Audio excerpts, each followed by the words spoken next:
Hello, I want to welcome you all to Naropa University. My name is Chuck Leaf. I'm the president at Naropa.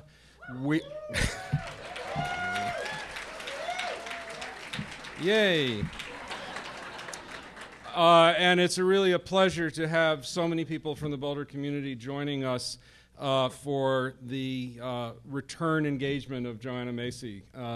This is a moment in Naropa's life each cycle that we really look forward to. I'm going to introduce Joanna's introducer, so I won't say much more about that right now. What I want to do, I mainly wanted to welcome you. I also want to let you know, because we have such a wonderful, large, and captive audience, about some upcoming events here. Principally, coming up next month in March, Naropa is going to welcome Meredith Monk, a remarkable performer and teacher who will be coming back to Naropa. She's going to be our Lens Foundation Distinguished Lecturer. She's going to be in Boulder for about a week of events, which will start at the Boulder Theater, actually, on Wednesday, March 13th. And you can check that out online. It should be an amazing performance there. And then Thursday, an interview that will be facilitated by one of our faculty members, Lama Sarah Harding, on the contemplative artist, American Buddhism, and creative expression in the 21st century. A lecture the next day on Friday on the archaeology of an artist.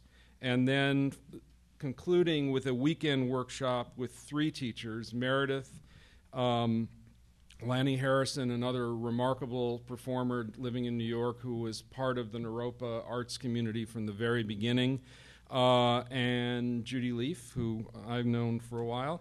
The 3 of them have actually, this is a road show. They've done this 3-teacher event in other cities. It's a really wonderful, interactive weekend, and you'd all be welcome to attend that as well. So you can look at the naropa.edu website and get information about that whole week of events. So I'd like to introduce Christopher Hormel, who is a member of our Board of Trustees and has been for a long time. Christopher has played an incredibly important role on the board. He's been the person that has kind of maintained real consciousness among the members of the board around the issues of sustainability, which culminated in the board's adoption of a pretty robust sustainability statement, which has now been followed by an incredible work plan that was done by a Naropa Sustainability Committee made up of students and staff and faculty, commitment that we all have here at the university to continue our work toward becoming a more sustainable place to be. And Christopher deserves much of the credit for keeping that flame alive. So it's fitting, I think, for us that Christopher would introduce our speaker. Thanks.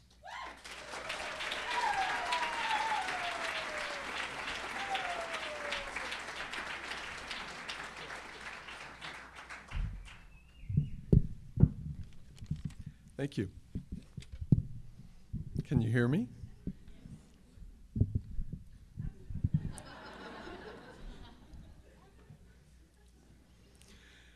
Hi, my name is Christopher, and I'm a Joanna-holic.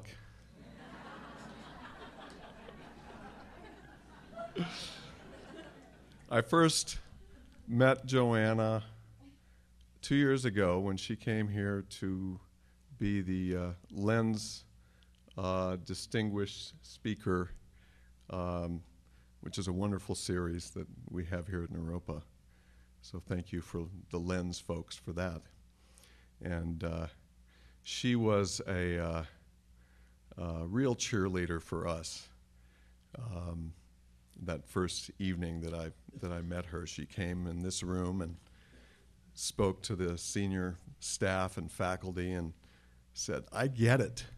I get what Naropa is trying to do, and nobody else is doing it."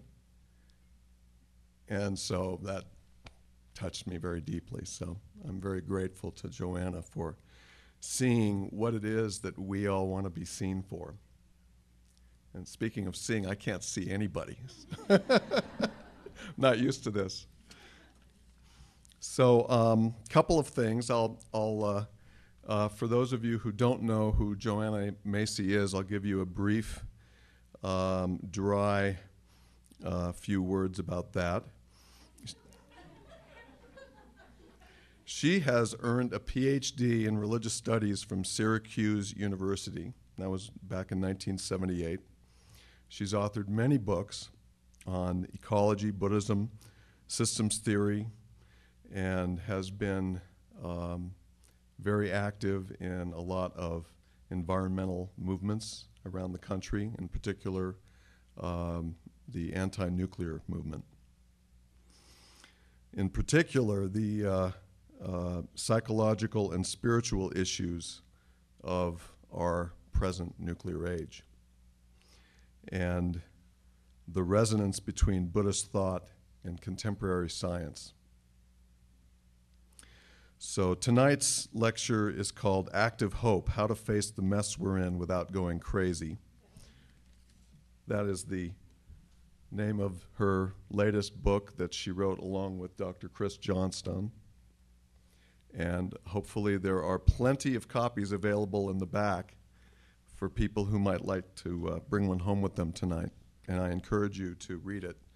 I've read it, and it really helped me, especially after the last couple of years after the Fukushima disaster, which deeply affected me personally and a lot of people that I know. So again, how to face the mess we're in without going crazy. That's a real challenge. And Joanna Macy has a lot of things to say to help us to do that. And it's not just an academic opinion or simply just a fervent passion. It's those things plus being a real woman, a real human being who's lived a real life, a long life. She's a mother. She's had a very long marriage. She knows the difficulties of all the things that we experience in our lives. So I think that it's easy to talk, but it's harder to walk the talk. And Joanna has done that, and she can show us how to do that. So I'd like to ask Joanna to come up here so I can stop talking. We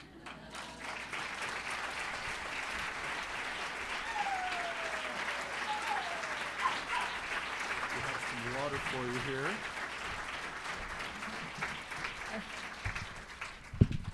I see what you mean about being blinded. Oh, thank you. So I'll go on faith that you're out there. Thank you for coming out. I'm so happy to be here in this room again. I have many memories of it.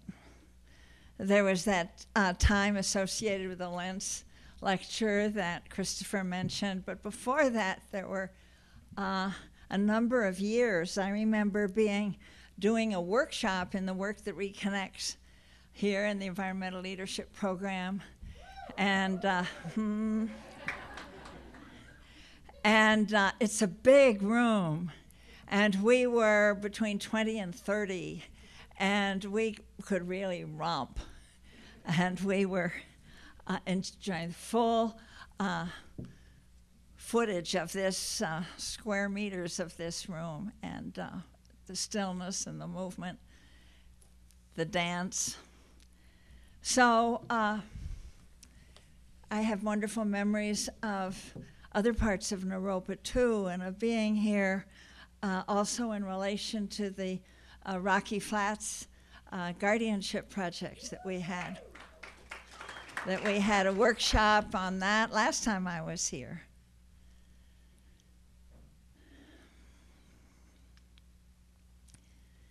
You know, it is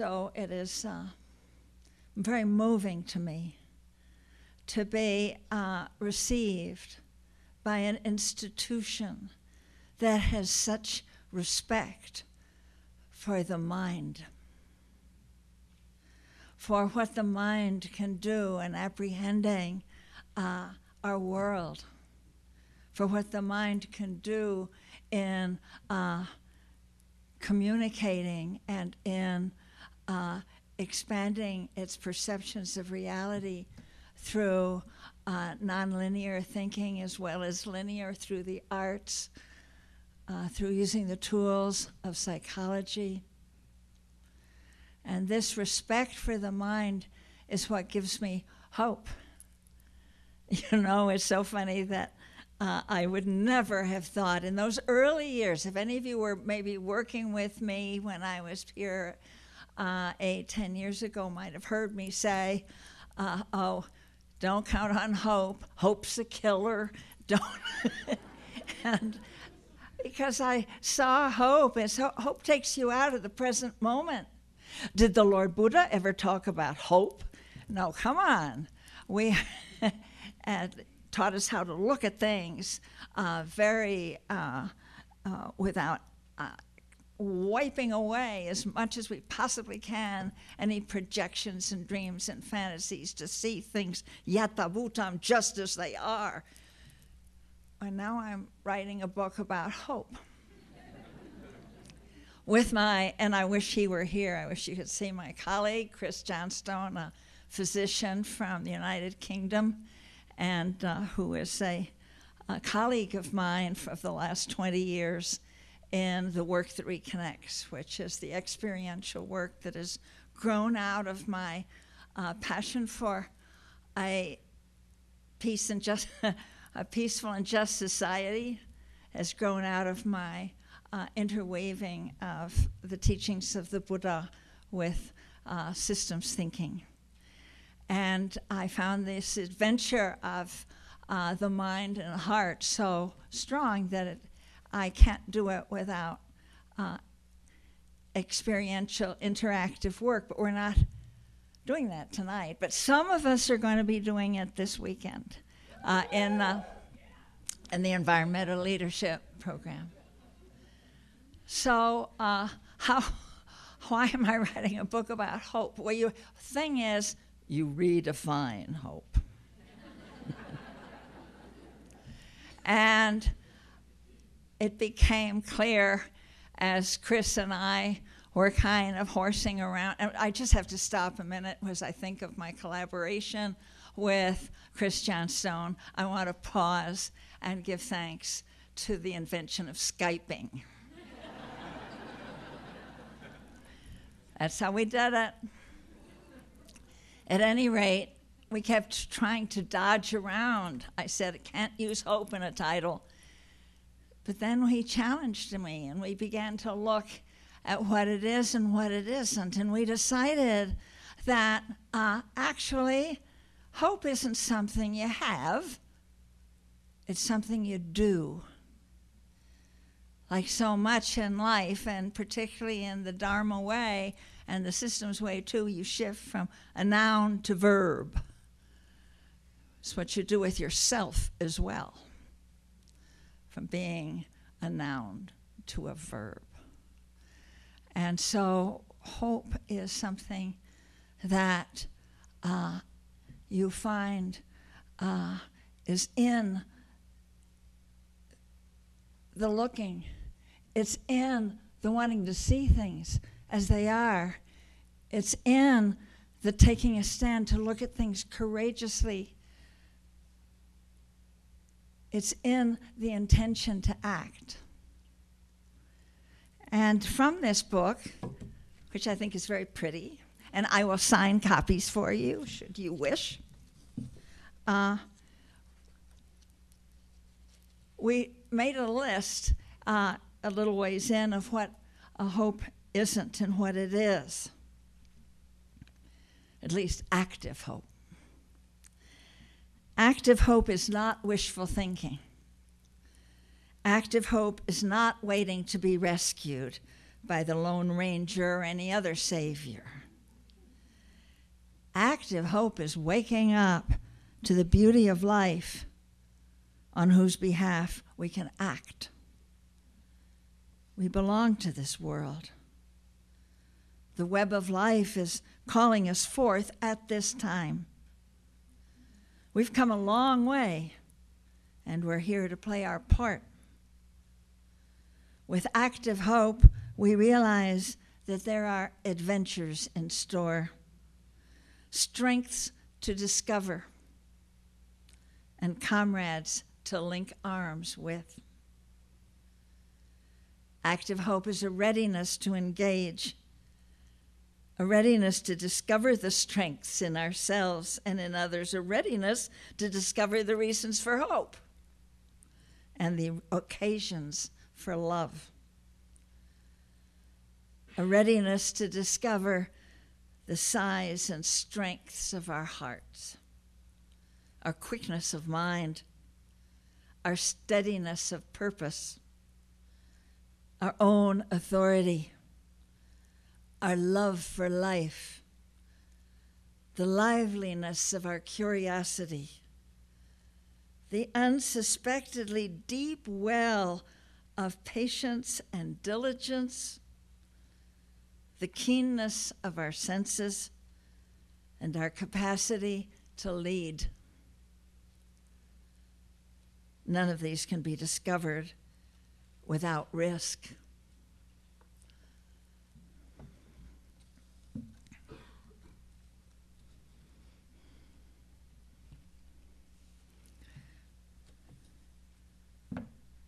I think that my greatest source for hope, what I identify it with, and this is growing stronger every day, and since this book was written, just came out just almost a year ago.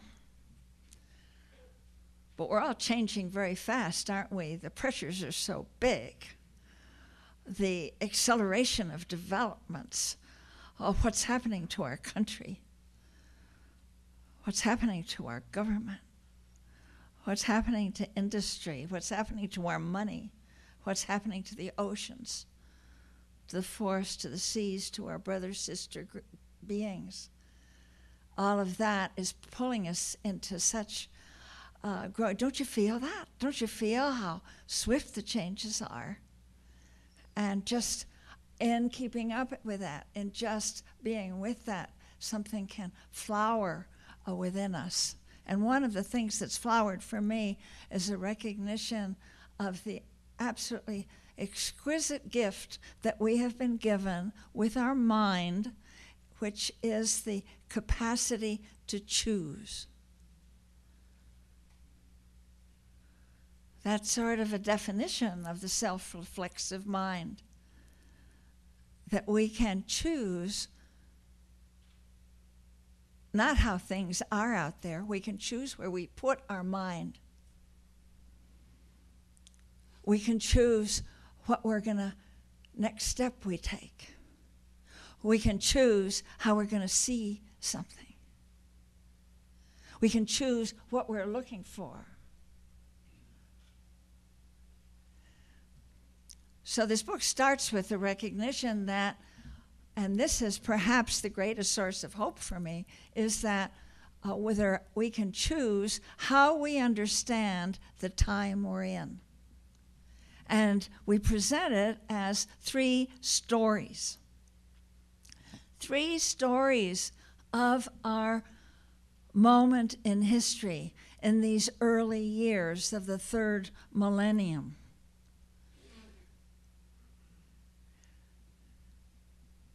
And it seems to me that there are 3 stories. They're all happening at the same time. One is, we call business as usual. The other is the great unraveling. And the 3rd story is the great turning. So let's look for a moment together at the first story. Now this story, business as usual, is the story of the industrial growth society and what it requires and what it gives us. And this is the story that you'll hear from our political and corporate leaders. It's the story in the mouths of the politicians and the CEOs and the generals and the corporate-controlled media, is that everything's pretty much okay. This is an economic system with fruit of tremendous progress, harnessing the riches of the natural world as well as the geniuses of the human mind and science. And look at what you've got. Look how tall the buildings, look how swift the information, look how dazzling the entertainments. Look how fast we can move and deploy. And look, we don't even need to send our boys anywhere. We can just send unmanned aircraft in order to extend the reaches of our beneficent civilization. Oh boy, that sounded sarcastic. And I'm sorry. I didn't mean to. I slip into that sometimes. My beloved husband, Fran, and it was a long marriage and a wonderful one, when I would slip into sarcasm, he'd say, "There you go again. That is quite tasteless." So I apologize.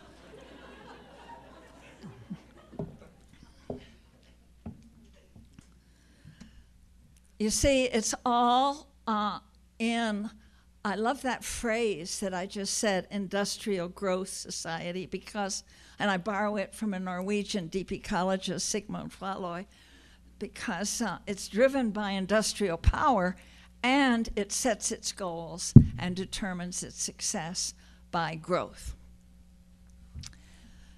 Growth in what?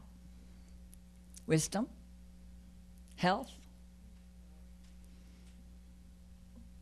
kindness, learning. It's wealth in one thing only, and that's corporate profits and market share.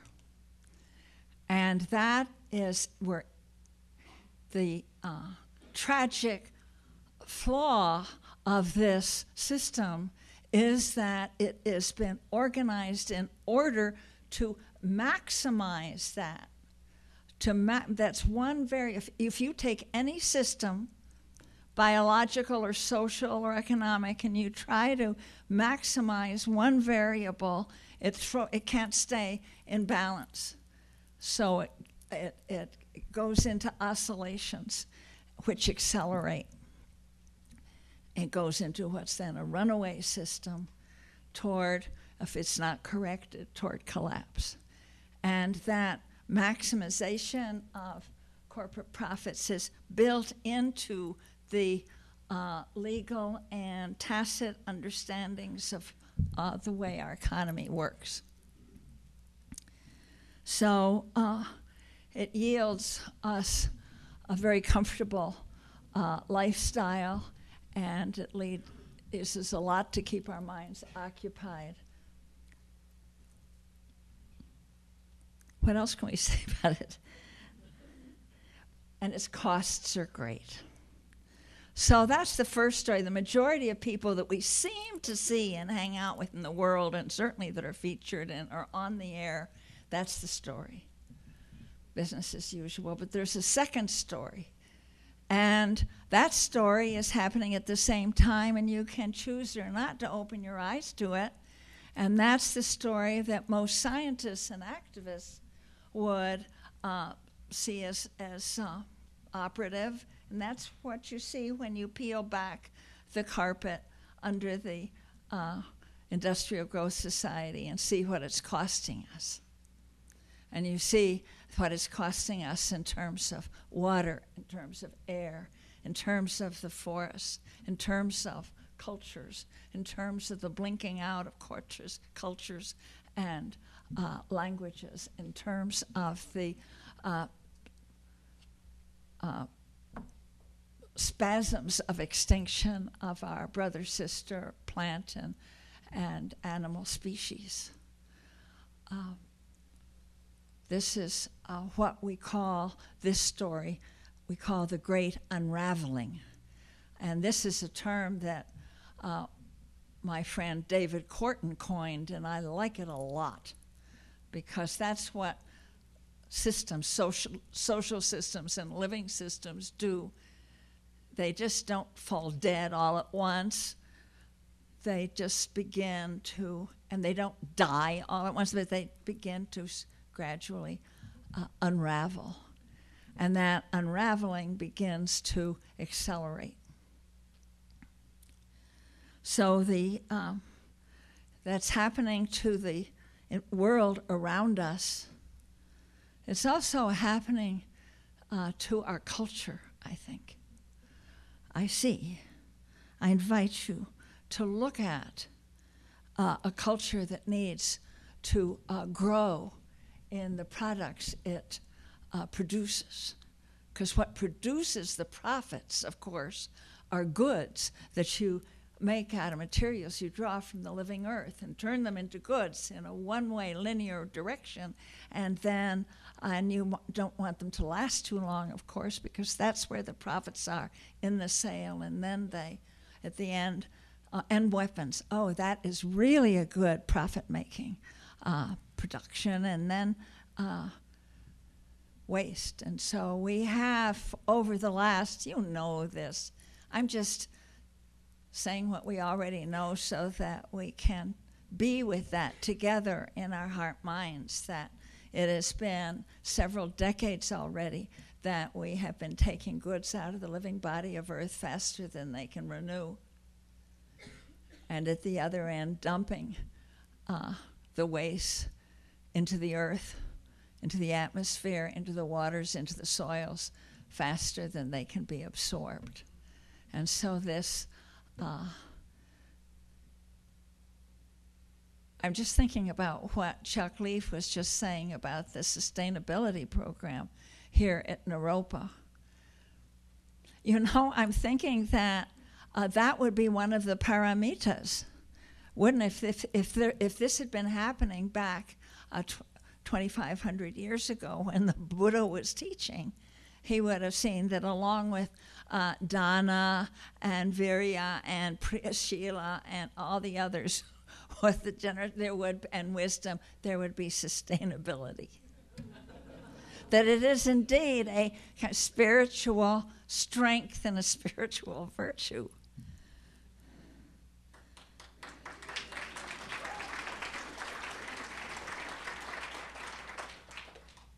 I also like the word very much when it came along because I realized that it didn't have a moral overtone. You're either sustainable or you're not. Then you're out. You don't have to get it all souped up about being kind or being noble. You just clean it up or you're out. I'm thinking also on this story of the great unraveling, what's happening to our culture. And as I think of particularly what is happening, what has been put to bolster the industrial growth society, now there's been nothing like a war on terror, because then you could just keep pouring the money into defense industries, and there's no way to say no to that, because then you'd be soft on terror.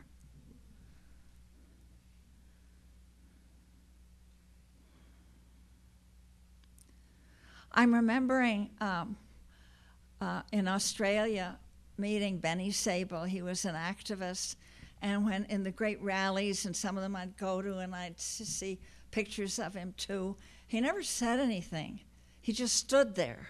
But the way he stood there, he'd stand there on a pile, for example, of radioactive drums, with this radioactive sign on it, and he would just stand there. He'd be in a black wetsuit with a white death mask painted on, and written in white on the wetsuit were 4 commandments: consume, obey, be silent, die.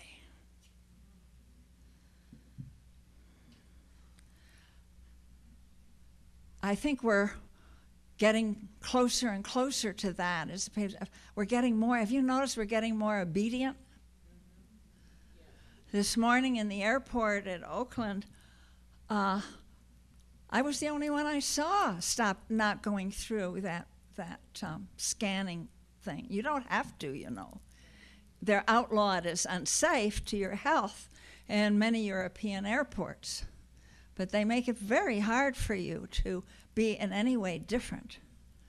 And I was thinking how, and not only that, you just, what encouragement do we have to speak our minds when the Supreme Court this week ruled that a vast extension of the government's powers of surveillance is perfectly fine. Don't worry about the First Amendment or the Fourth Amendment. There I go, I'm being sarcastic again. Sorry, Fran. Yeah, or what's happening in this great unraveling. I was thinking of the unraveling of our, up until now, and in this book, we're talking about what's happening to the natural world. But now I'm thinking of what's happening to our soul. I'm thinking of Bradley Manning. I'm thinking of what that young man dared to do. It's okay if I don't say he's the alleged sharing the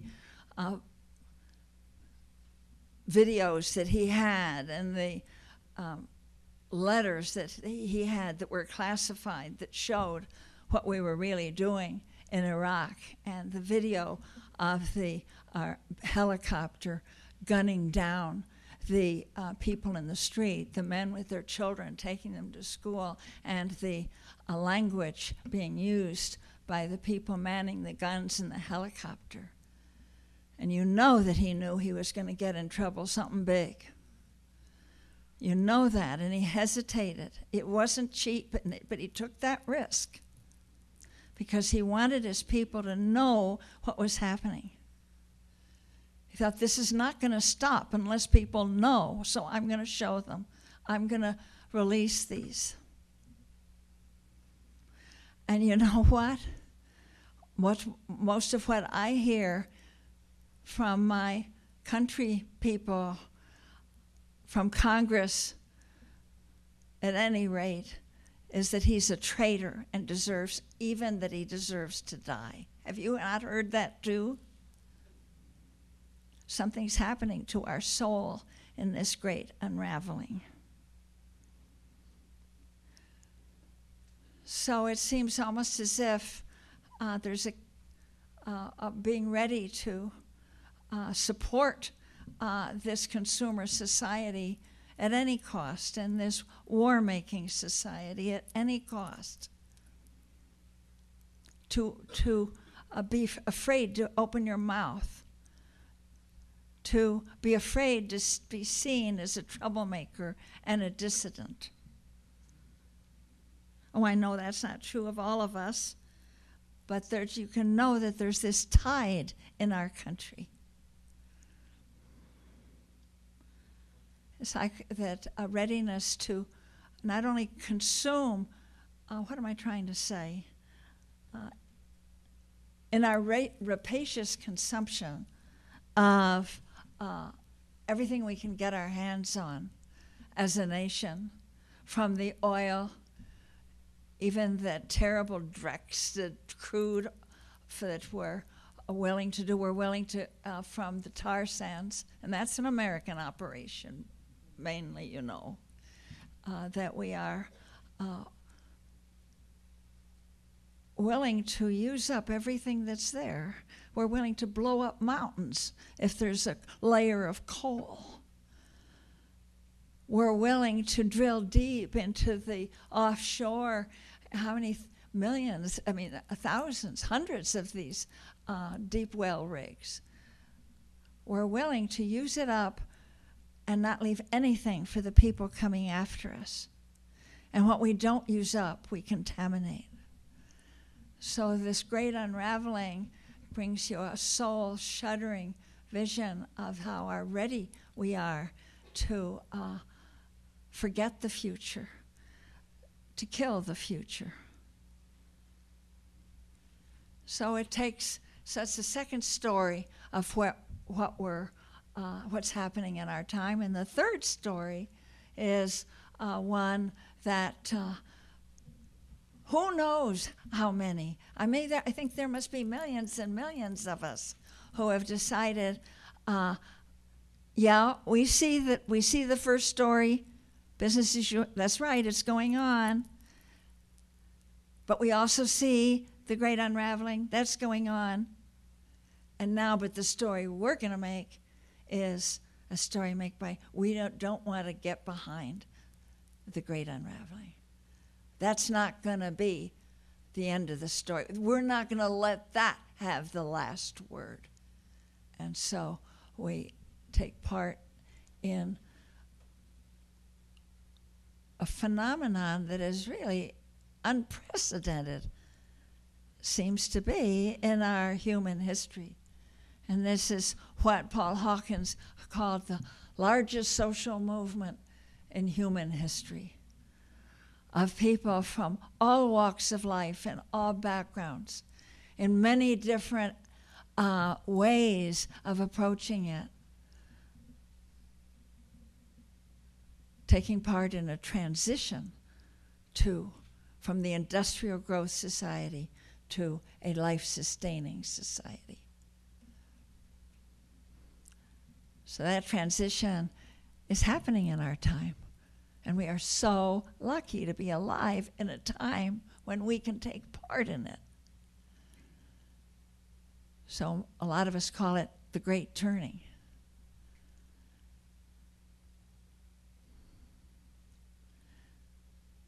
It's amazing to think of how big it is. It says large a watershed in human experience. Many of the social thinkers that have been teachers to me compare it and say it's at least as momentous as the agricultural revolution that started 10,000 years ago when we settled down and planted. It changed everything. That took several centuries, but it changed everything. And it's as big a movement, what's going on now, as the Industrial Revolution that started just 300 years ago in England. Changed everything, our relation to each other, to the earth, how we understand our needs, how we understand and divide our work. And now, right on the heels of that, this phenomenon. Our first EPA director, Environmental Protection Agency, William Reckleshouse, this was 25 years ago. He said, what is needed now and beginning to occur is a revolution as big as the agricultural revolution and the industrial revolution. And the difference now is that it has to happen faster and consciously. That it's up to our choice. Again, we find, but we're capable of choice. We can take that choice, take it as a most precious gift and refuse to give it up. I'm reminded of my Buddhist friends and teachers talking about the intention to act for the well-being of all our brothers and sisters of all beings. And that intention, so precious. Oh my, I can remember thinking, yes, this is so precious. And you have it, so you have to protect it. It's like a little flame in your heart, and you have to protect it so it doesn't get blown out, so it doesn't get starved for oxygen. it just occurs to me, too, that I think that the oxygen we need to keep the flame of bodhicitta alive, that intention, is the oxygen we make by truth speaking. So a lot of the work I do, and a lot of what you're doing here at Naropa, is that you are taking part in the great turning. You're choosing that. There are other things you could do. You could go get rich with the Industrial Growth Society, though that's getting harder. Or you could go and get crazy with the great unraveling and only see that. It's over, ashes. And you're opting to choose what can be done with the gift of life and with your mind. Yeah. And that choice gets kind of interesting because it is totally uncertain now which way it's going to end up. There is no guarantee. There's no guarantee we're going to make it. But there never is in life. If you dare to be alive, when you fall in love with somebody, is there a guarantee that you're going to have an enduring relationship? If you go into labor, is there a guarantee you're going to have a healthy delivery? If you plant a garden and put seeds in the ground, is there a guarantee there's going to be enough warmth and moisture for a bumper crop? No, but you do it anyway, because that's how life lives through you. That's what it's like to be alive. And of course, that's totally necessary for our, I need a word, for our stamina, for our vitality. Because if someone were able to give us maybe a little pill, a little tablet that would assure you it's going to be all right. Just believe me, it's going to be okay. It's going to work out. Everything's going to be fine. Oh, yes, it is. I have word from above. Everything's going to be fine. What? Would that bring out your full attention, courage, and creativity? Now, would it? No, it's just that knife edge, that razor edge of uncertainty. And my favorite chapter in this book is the last one, which is called Strengthened by Uncertainty, where we see bringing together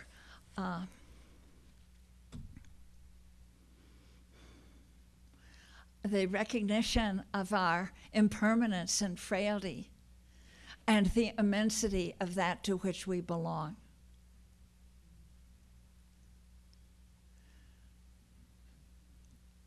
We're here for just a moment. It's so swift.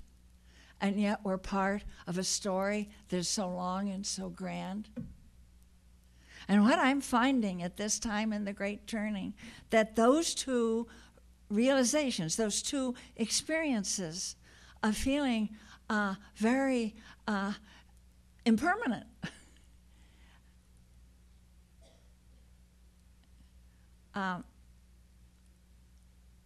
is married to a sense of participation in a very big story. So the story of the Great Turning, if we choose that, opens us up to perceive for many of us, that this story that has surrounding our breathing presence here in this moment is a story that is immense. They call it the new cosmology. Theologian Thomas Berry has written wonderful books about it, as has Brian Swim and Sister Miriam McGillis and many, many others who are tracing our story back to the beginnings of time and seeing that our true story is much bigger than our little lifetime. Now here's an exercise for you. I'd like you to take the hand of someone next to you and give your hand either to the same person or to someone on your other side.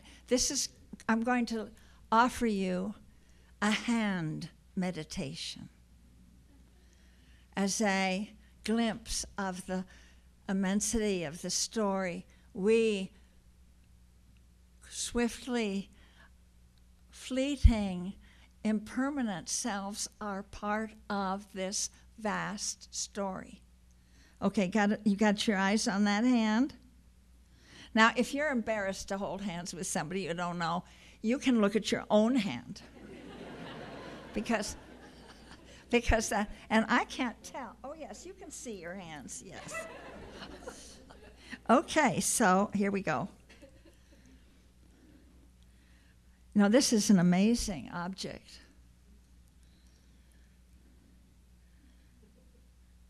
Notice how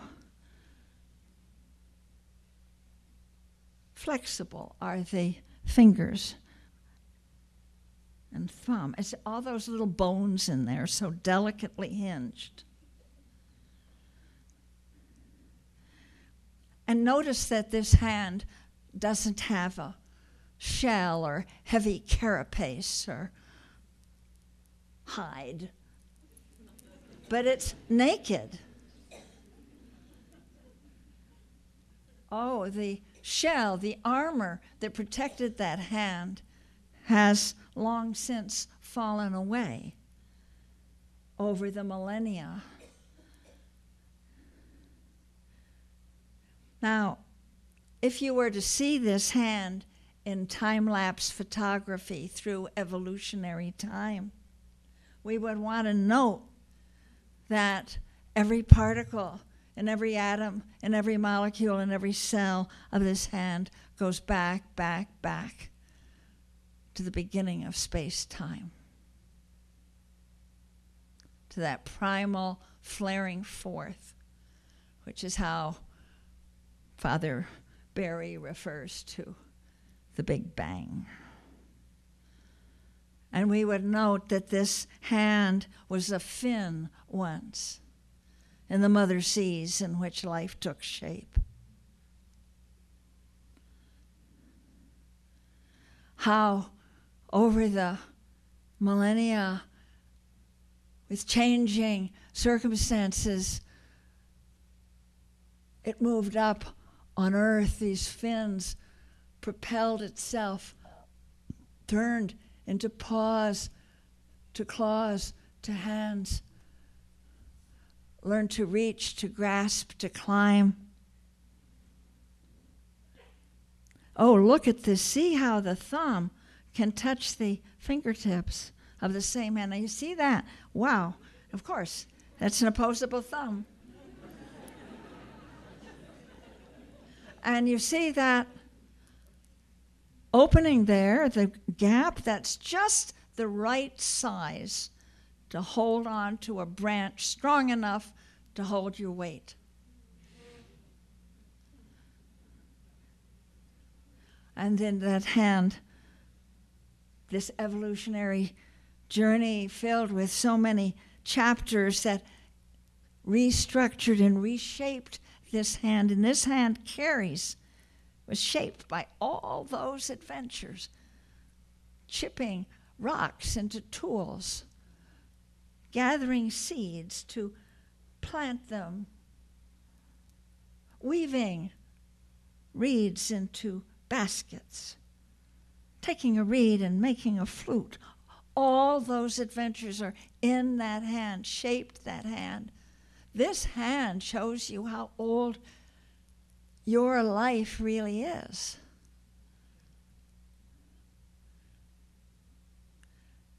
This could suggest you're something like 4 billion years old. It makes being 83 just nothing. Yeah.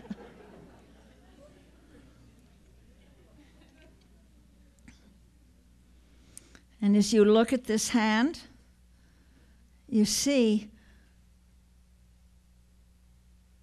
or imagine, see with your mind's eye, all those with whom it connected. Realizing that there are people in this world who know that they are worthwhile, who know that they're lovable because of what that hand told them.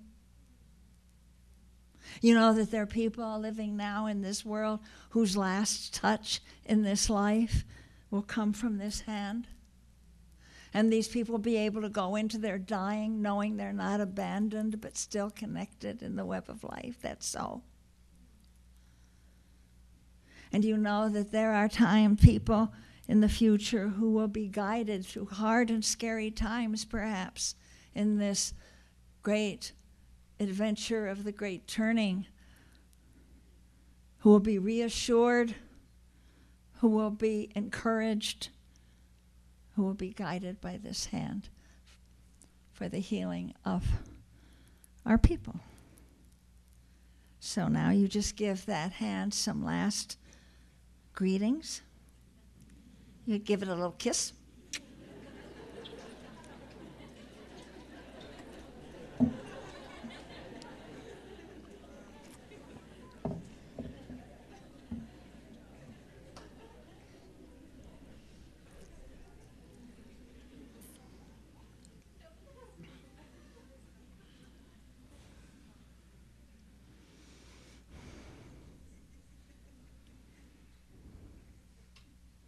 So there are ways to it's been such an adventure for me the last 3-4 decades of finding my way with activists of all stripes, particularly the nuclear activists, but not just that. Meeting with people, putting our minds and our hands together and linking arms for the sake of something so big as moving our people through this very tiny bit of time, which is the industrial growth period. Future beings will hardly be able to take it seriously that we had these ideas about using up the world and contaminating it. So that we're alive now, and although we were probably back then in many forms, and we've been through many birthings and dyings, but we're alive now on this cusp of time. And so we learn how to strengthen ourselves by gladness. That's an important part of that act of hope. So glad every minute that you're alive. And we've got wonderful teachers in that. We have teachers in the native people of this country. And I, coming from New York, feel very indebted to the Haudenosaunee people, the Iroquois Federation, with their Thanksgiving address.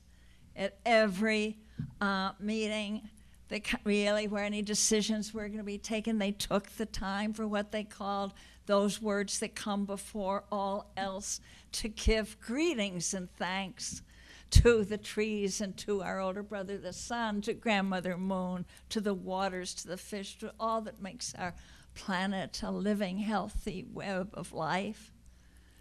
Then you can get down to business. But you have to receive the gift, and you receive the gift of being alive by a glad and open heart.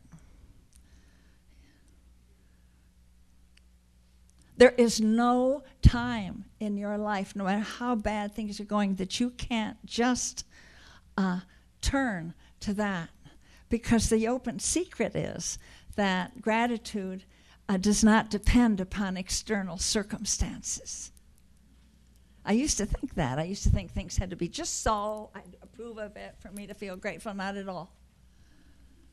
It's the gift of life, of the breath in your throat, the feel of the air on your face, the incredible, beyond any words, the sense of presence. And with that presence always, there's the choice.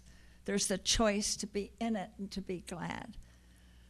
In the Buddhist, in the Tibetan tradition, as many of you know, that's the first preliminary reflection.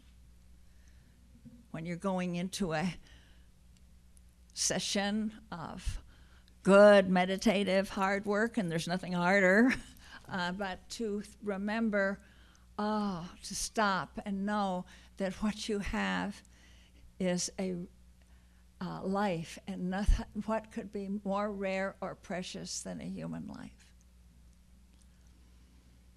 Just to think of that.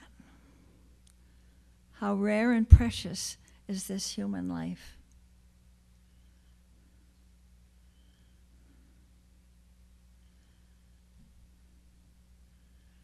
And there were wonderful ways of imagining and sort of narrative metaphors of how rare it is with all the microbial life. When you think of that, that you're a human right now. Wow.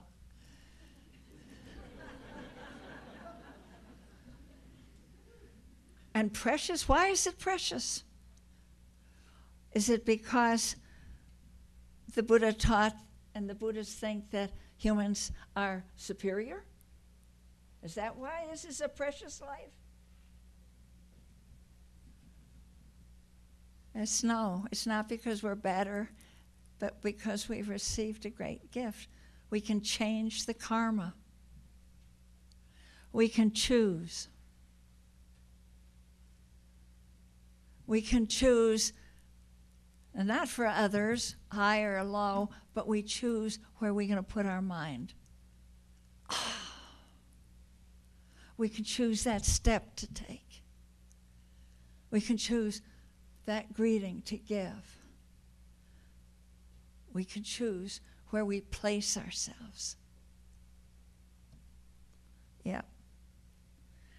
And we learn how, and this book tells about how central in our work, in the work that reconnects, deep ecology work, we've had so many names for it, for helping us take part in the great turning, how crucial it is to not be afraid of the suffering we feel for our world, for the pain we feel for our world. Because the grief is huge, is it not? The losses are so unspeakable and huge. The stupidity is so colossal. What these organized forms of greed, hatred, and delusion, the suffering that they can inflict on our world, and what comes up in us, the sorrow and the outrage and the fear and the overwhelm.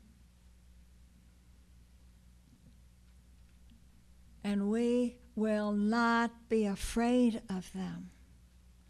We will remember that these responses from us, inside us, are wholesome and natural. Why? Because this world is our larger body. Because we are not separate. And the industrial growth society and the culture to which it has given rise is busy telling us that these feelings, you're crying for people you don't even know. Oh, yes, well, I guess you really had problems with your father when you were littler, and I guess that, yes, well, I can see. And you look back into the thing, and of course it could just be that time of month, but at any rate, it's just reduced to a private pathology. And we will not fall for that. I do not want you to fall for that.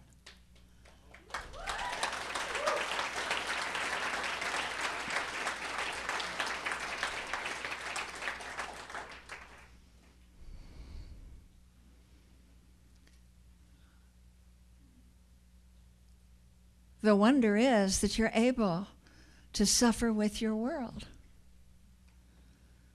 When you think of those in Guantanamo, when you think of those in the detention centers, when you think of those who pass laws about the detention centers, when you think of the great plastic garbage patch in the Pacific, when you think of the radiation still spewing and leaking from Fukushima,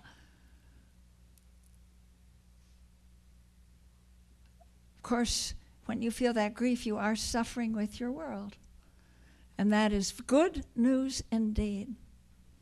Because to suffer with is the literal meaning of compassion. You are a compassionate being.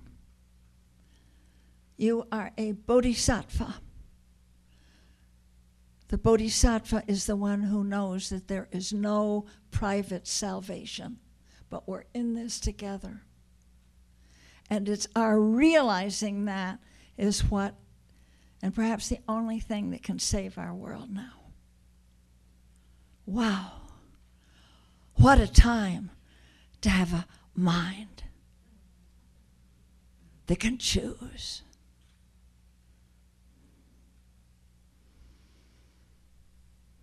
And so we choose to embrace our connections with each other.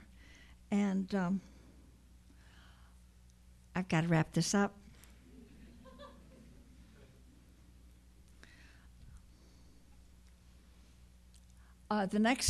This weekend, I am so glad that I'm with the environmental leadership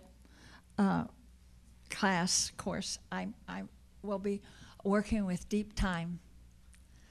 And that is what we need. We were just doing that with our hand. We're just doing that when we remember how long is the story that we are part of.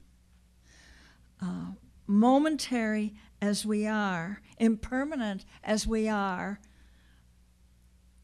and thanks to that very impermanence, we are woven through into this very long story. And so we are called now to make that real for us and to escape from this time, this hurry trap, this compression of time that is characterizing our dominant society, where we hardly have time for anything. Time is accelerating thanks to technology and market forces in a growth society.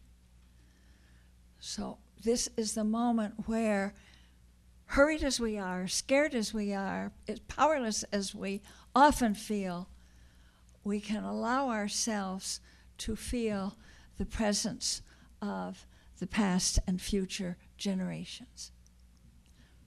Those ancestors are in our body. They gave us our bodies. And we're becoming ancestors for those who are coming after us. But those who come after us are already here. Even as we poison the life that the earth and water that they will need, they are in us. One of my teachers, Sister Rosalie Bertel, is a radiologist of great genius. She died this last year. Wonderful expert witness at many a trial of nuclear activists. And she said, every being who will ever live in Earth is here now. What? Where? Where? In our ovaries and in our gonads and in our DNA. And the choices we make now will have everything to do with whether they have a chance to have clean water and air and food and minds, sound minds and bodies. Is not that so?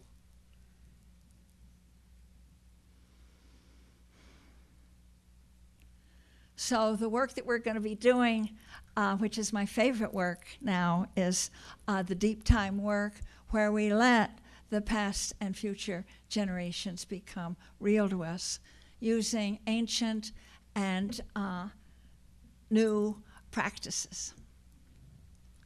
So I love this because and this was a gift, actually, to me from working with the nuclear guardianship work, that once you see how long that poison fire, that radioactivity, those materials will last, and that is in the thousands and thousands of generations. That's longer. That's in the billions of years. Radioactive nickel from the containment vessel, that's radioactive for the next 2 million years. And you know that the depleted uranium that we're using in our battlefields and in the weaponry, you know what that half-life is? 4.5 billion, that's with a B, years. So we are called, our karma, the consequences of our actions, extend into limitless time. If you dare to see it, you can see that we are at this center point of choice. And the future ones and the ancestors, we can summon them by the power of our moral imagination, because the value and actual existence of their lives depends on our holding it together and getting over this slightly period of demented organization that we have now. Yeah. So in doing that, we will be realizing our capacity to interact, to enter time in a much more expansive way. And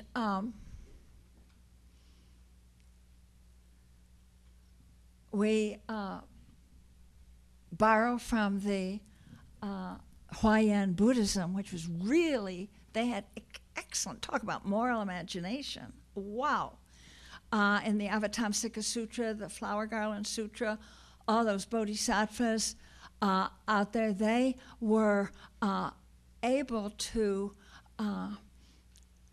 embrace, bring together the interdependence of past, present, and future.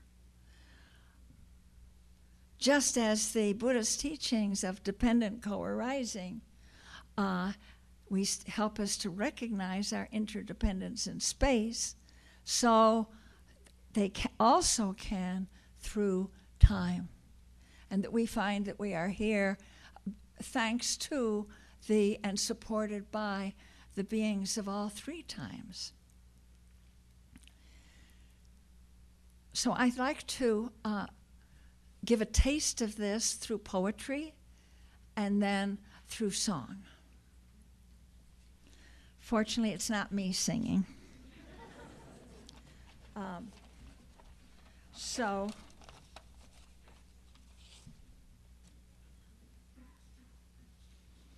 here is here is an American. Is it okay if I take another 10 minutes? Well, how can you say no? Yeah.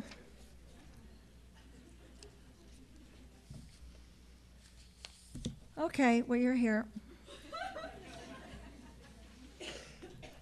So this Kentucky farmer who's a poet, Wendell Berry, he has seen how our capacity to create with our imagination, to envision a future, can then come back and mobilize us. We can imagine it, and then it begins to show us the way.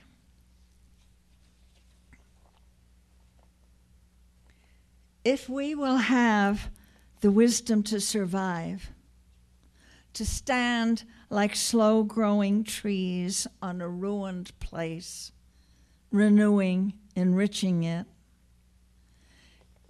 if we will make our seasons welcome here, asking not too much of earth or heaven, then a long time after we are dead, the lives our lives prepare will live here. Their houses strongly placed upon the valley sides, fields and gardens rich in the windows. The river will run clear as we will never know it, and over birdsong like a canopy. On the levels of the hills will be green meadows, stock bells in noon shade. On the steeps where greed and ignorance cut down the old forest, an old forest will stand, its rich leaf fall drifting on its roots. The veins of forgotten springs will have opened. Families will be singing in the fields. In their voices, they will hear a music risen out of the ground. They will take nothing from the ground, they will not return, whatever the grief at parting. Memory, native to this valley, will spread over it like a grove, and memory will grow into legend, legend into song, song into sacrament. The abundance of this place, the songs of its people, and its birds will be health and wisdom and indwelling light. This is no paradisal dream. Its hardship is its possibility. You know, I've read that before, and in another version I have, but the word is reality. Its hardship is its reality. Let's take that one.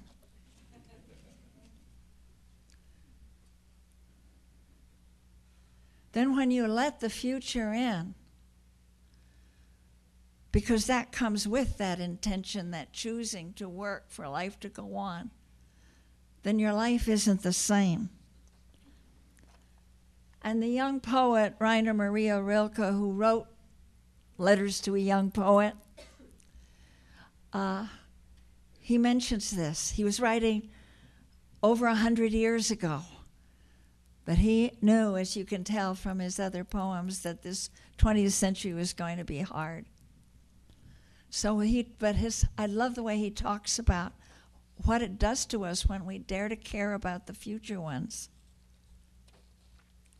It seems to me that all our sadnesses are moments of tension when we feel as a paralysis because we can no longer experience our banished feelings. Because we are alone with the unfamiliar presence that has entered us. Because we feel momentarily abandoned by what we've believed and grown accustomed to, because we can't keep standing as the ground shifts under our feet. So this is why the sadness passes like a wave. The new presence inside us. So that's what I want you, Joanna talking, this is what I want you to invite, a new presence inside you. It comes with being alive, so it's already there, of course. The present is the future, and the future's stake in you. The new presence inside us, that which has come to us, has entered a heart, has found its way to its innermost chamber, is no longer even there. It is already in our blood, and we don't know what it was. We could easily be persuaded that nothing happened, and yet something has changed inside us. As a house changes when a guest comes into it, we cannot say who has entered. We may never know. But there are many indications that the future enters us in just this way, to transform itself within us long before it happens.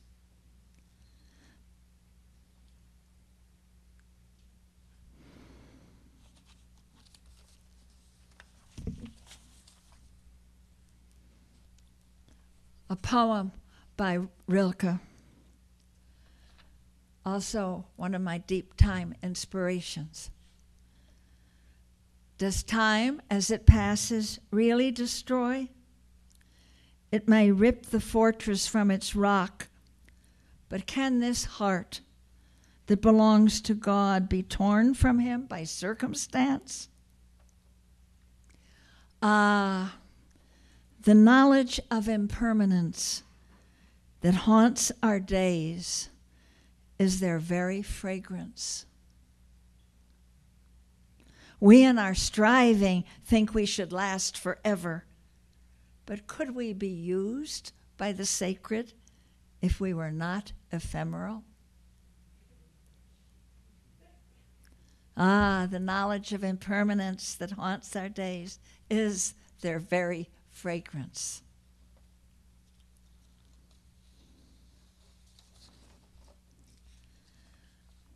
Oh, the pleasure of it. He's looking back at the first humans. Oh, the pleasure of it, always emerging new from the loosened clay. Those who dared to come first had hardly any help. Nevertheless, cities arose on sun-favored coasts, and pitchers filled with water and oil. We are one generation through thousands of years. Mothers and fathers shaped by children to come, who in their turn will overtake them. We are endlessly offered into life. All time is ours. And what any one of us might be worth, death alone knows and doesn't tell. And lastly, I close with a prayer. It's a prayer I wrote to the future beings. They were coming to be so insistent in my mind. They often located themselves behind my left shoulder. They'd pipe up if I was discouraged. So I'm talking to them. You live inside us, beings of the future. In the spiral ribbons of our cells, you are here. In our rage for the burning forests, the poisoned fields, the oil-drowned seals, you are here. You beat in our hearts through late-night meetings. You accompany us to clear cuts and toxic dumps in the halls of the lawmakers. It is you who drive our dogged labors to save what is left. Oh, you who will walk this earth when we are gone, stir us awake. Behold with our eyes the beauty of this world. Let us feel your breath in our lungs, your cry in our throat. Let us see you in the poor, the homeless, the sick. Haunt us with your hunger, hound us with your claims, that we may honor the life that links us. You have as yet no faces we can see, no names we can say, but we need only hold you in our mind, and you teach us patience. You attune us to measures of time where healing can happen, where soil and souls can mend. You reveal courage within us we had not suspected, love we had not owned. O you who come after, help us remember we are your ancestors. Fill us with gladness for the work that must be done. So be it. So now,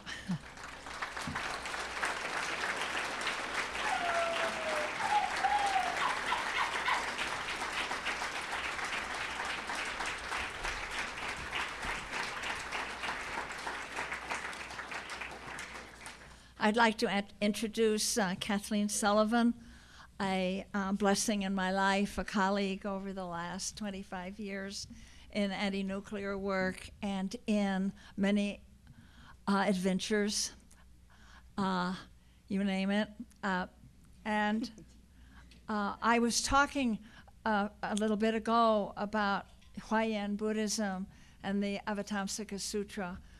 And there, the Bodhisattva's capacity to embrace the beings of the three times, past, present, and future, and to let them widen and expand life and intention is given a beautiful play. And in them is the notion of, in doing that, there are meditative spaces waiting for you, and you can enter them. And so these are known as the 10 enterings of the Bodhisattva. And I asked Kathleen and a friend of hers to, these teachings were so important to me to put them to music. So you're going to hear it. Stay here with me. Oh, thank you. Thank you. When a bodhisattva when a bodhisattva attains the 10 wisdoms, she can then perform the 10 universal enterings. What are they? To bring all the universes into one hair, and one hair into all the universes. To bring all sentient beings' bodies into one body, and one body into all sentient beings' bodies. To bring inconceivable kalpas into one moment, and one moment into inconceivable kalpas. To bring all the Buddha's dharmas into one dharma, and one dharma into all the Buddha's dharmas. To bring an inconceivable number of places into one place, and one place into an inconceivable number of places. To bring an inconceivable number of organs into one organ, and one organ into an inconceivable number of organs. to bring all organs into one non-organ, and one non-organ into all organs,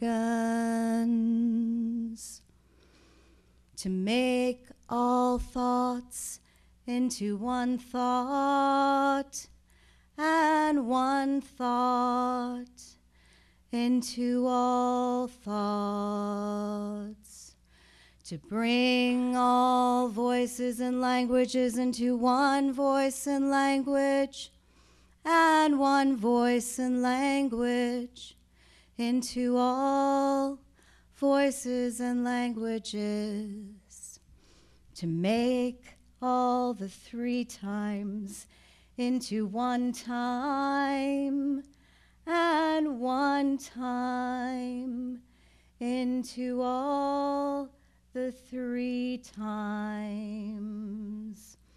This is the Supreme Samadhi.